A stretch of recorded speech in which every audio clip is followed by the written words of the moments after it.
গ্রামের এক কোণে ছিল ছোট্ট একটি বাড়ি। সেই বাড়িতে থাকতেন নানি, মিষ্টি, সবার প্রিয় এক বৃদ্ধা।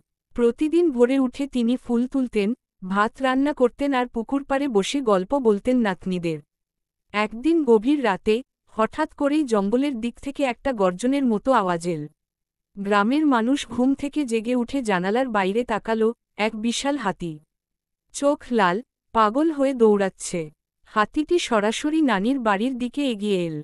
সবাই চিৎকার করে বলল, নানি, বাইরে আসো, হাতি আসছে। কিন্তু নানি তখন ঘুমিয়েছিলেন।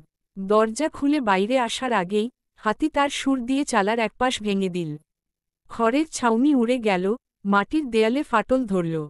গ্রামের লোকজন ঢিল ছুড়ল, ঢোল বাজাল, আর চেঁচিয়ে হাতিকে তাড়ানোর চেষ্টা করল।